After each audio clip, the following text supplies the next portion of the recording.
Hey guys, so I just wanted to record a quick video. I'm sorry about the echo in here, but I wanted to cover basically some of the same stuff that we covered last time we were together, but in answer to this big question of how does energy flow through the biota of an ecosystem. And as we know, the biota are the living components of our ecosystem. So this video should only take about 10 minutes or so, but it's just a nice review for you to have as you're thinking about taking your assessment. So energy system. So this energy that we're talking about, where does almost all the energy on Earth come from? I say almost because are a few other sources of energy, but by and large, most of our energy on Earth comes from where? You guys already knew the answer to this one, but the sun. And we talked a little bit about this in class, but we're going to kind of go over the process by which all of that energy flows through the biota of our ecosystem. So this PowerPoint gets a little silly. Maybe I was tired when I was creating it, but we'll look at this from a few different perspectives. So photosynthesis, of course, is the process by which all energy from the sun is transformed from what we call radiant energy to chemical energy. Now, chemical energy, you can express that in a couple different ways. When we say chemical energy, that might mean glucose, sugar. If you want to get real fancy, you can say C6H12O6. But basically, we're talking about the sugar that plants produce from the radiant energy that they photosynthesize. So how do they do that? It is magic. Photosynthesis is very nearly magic. Of course it's not, but it's pretty remarkable and we can't do it. So I think it's a pretty special process. So when we talk about photosynthesis, we really want to start to consider what some of the inputs and the outputs are. So if we have our trusty little primary producer here that is going to start making some of that sun's radiant energy usable for us, there are several components that are the inputs to this process that the plant gets to work on to produce that chemical energy. And so those three components are first, of course, radiant energy, which we've already talked about, CO2, which we'll talk about more next time, so carbon dioxide, and this is a really important function that plants have in our ecosystem is that they absorb carbon dioxide from the atmosphere to photosynthesize, and of course water. And so water is part of that process. It is also one of the outputs of photosynthesis. So these three things go in, and then what we get on the other side is sugar. Now, of course, we don't always think of this as sort of the sweet form of sugar, but what we get is this glucose component that can produce energy in our bodies. So sugar, of course, is one of the outputs of photosynthesis, but we want to think about what some of the other outputs are because, of course, we get the thing that is useful and we get what end up kind of being byproducts. That's not to say that they aren't useful, but they aren't what we think of as the primary function of photosynthesis. Of course, those other outputs are, again, water. So that's a little bit of a trick. Water is on both sides of that equation. And then, of course, oxygen. So while oxygen is a byproduct for plants in the process of photosynthesis, of course, human beings and other organisms that breathe find that quite useful. So again, just to recap, the inputs of photosynthesis are radiant energy, carbon dioxide, and water, and the outputs of photosynthesis are sugar, oxygen, and again, water. Then what happens? So we have this handy dandy little sugar molecule, but what are we going to do with it? So this energy that we have produced, this chemical energy that we've produced that is a sugar, has to undergo another process in order to make it useful for us and actually for plants too. So while plants photosynthesize, they also undergo cellular respiration or perform the process of cellular respiration, which is what we call the process that breaks down the sugar molecule into something usable if we're talking about human beings, in our bodies. And there are some very specific and detailed biological processes by which this respiration process takes place. We won't get too detailed into those. Just know that it produces usable energy. In another biology class, you might call that ATP. And we use that energy to run around, to think about things, to talk with our friends, to eat more food, all of those things. So cellular respiration is what makes that chemical energy in sugar usable energy. This ridiculous example that I like to use is cellular respiration in Dietz. Now, who is Dietz, you might ask?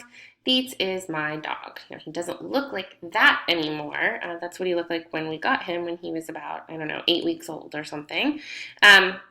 But Dietz has undergone a lot of cellular respiration. He's done a lot of cellularly respiring since then. And so he's taken in these glucose or sugar or chemical energy molecules. He's breathed in a bunch of oxygen, and he's drank a lot of water, of course. And he's used all of that energy to build muscle, build bone, build tissue, run around, knock over things. But in the past 5 years, since this process has been taking place, he takes that usable energy, exhales carbon dioxide, and also produces a little bit of water in the process. So those are the outputs of cellular respiration, is this usable energy, carbon dioxide, which of course we also breathe out carbon dioxide because human beings also perform cellular respiration in our bodies. And we also have water as a byproduct, and that's what that crazy kid looks like now. So he's used that chemical energy, turned it into usable energy through the process of cellular respiration, and used that to build his muscles and his bones and his big floppy ears and all that stuff. So how does that happen? Excuse me. Go back to a very sort of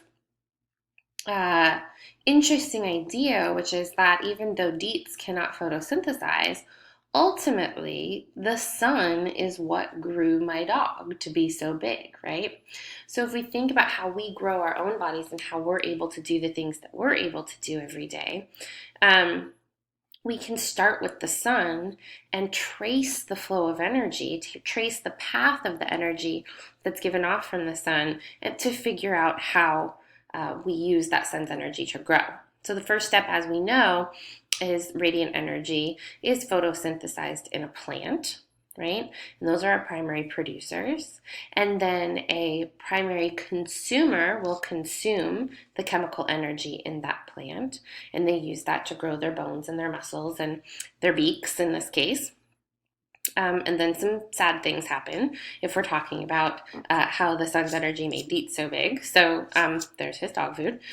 And he eats that dog food, and so that is some more chemical energy for him, and then his body breaks down that chemical energy and transforms matter to add to his muscle and his bone and his big old head, and he grows. So the sun, through a number of processes, is in fact responsible for my dog becoming the behemoth that he is. So when we think about photosynthesis and cellular respiration, something that you might have noticed, I'll go back just a second. Something that you might have noticed is that the outputs of photosynthesis are the inputs of cellular respiration. And the outputs of cellular respiration are the inputs, at least when we're talking about carbon dioxide and water, they're the inputs of photosynthesis, if that makes sense. So when we think about cellular respiration and photosynthesis, a useful thing to note is that they are essentially the opposite processes. The energy form sort of changes a little bit in each one of those processes, but essentially they're the opposite processes, which is that the inputs of one are the outputs of the other. And they also work together. So they're opposite processes that work together to build first organisms, and then those organisms are linked together in a food chain. Several food chains form a food web, and those food webs integrate with our abiotic components to form ecosystems. So here's what I mean by a food chain. So this is very linear, right? Dietz's source of food and sort of his life, his obtaining energy life, is very linear.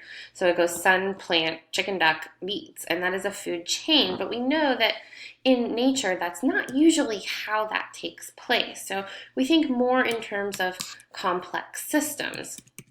And I won't go too much into that idea of systems right now. We'll talk about that more in class. But what I do want to mention is that An ecosystem is, of course, a kind of system that integrates biotic and abiotic components, and each one of those variables or components has a role to perform in that ecosystem, right? So the rabbit has a role to perform in that it eats the flowers and keeps the plant population to a manageable level. The bobcat, in this case, has a role to perform in that it preys upon the rabbit and keeps that population in check. When the bobcat dies, of course, it will decompose, and the nutrients that it returns to the soil will again help the plants grow, and the cycle starts all over again. So it's important to think of these things in terms of what role does each variable or each organism play in the system, and that's also useful to think about when we think about what would happen if we took one of these variables out of the ecosystem. What would happen to the rest of the ecosystem if that were to occur? So we talked about our trophic levels a little bit in class, and I just wanted to provide another example of that. And I won't kind of talk through every bit of this, but what might be a useful exercise is for you to put the video on pause and kind of think your way through this food web a little bit. So we did talk about primary producers, primary consumers, secondary consumers, tertiary consumers, and there are even quaternary consumers. So if you want, take a second and just put the video on pause. And this is a mangrove food web. And I think if you take a look, you can think pretty clearly about where in the trophic level sort of pyramid does each one of these organisms fall. And I really liked this representation because not only does it represent our biotic components in the ecosystem, but in addition, we do talk about sort of the rainfall runoff and how that contributes to the nutrient loading in that ecosystem, sunlight, and how you can kind of think about different amounts of sunlight getting to different parts of this ecosystem. So you can put this on pause and kind of think your way through that a little bit if you want to. So again, this is just another representation of producers and consumers. And so one important way to kind of organize that, and I think we have, as a group, we have a pretty good sense of how our ecosystems are put together. And now it's just kind of important to start to get that language down so that when we're talking to each other for the rest of the semester, the rest of our 6 weeks, we're able to really use the language of the discipline. One thing we're going to start focusing on a little bit more as class goes on is how the way that our ecosystems are put together and how the impact that we're having on ecosystems actually has an impact on the biological functions of the organisms in the ecosystem.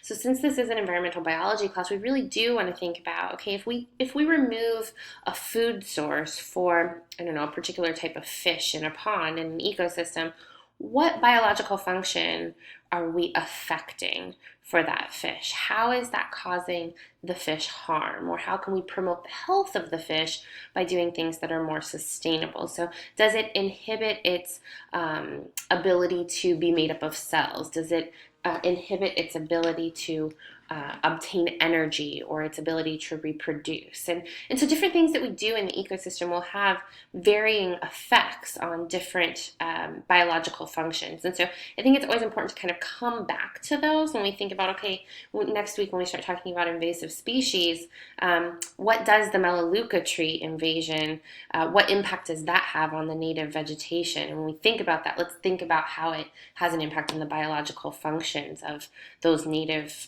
plant species like the cypress, for example. So I just want to close with that and say that this is kind of our touchstone. We'll come back to this pretty often to think about what is a living thing and how do our various ecosystem impacts have an impact on the things that make them living, right? Okay, so that is it for my very brief video here. I hope that I will see all of you tomorrow and we'll get to talk about this a little bit more. Thanks.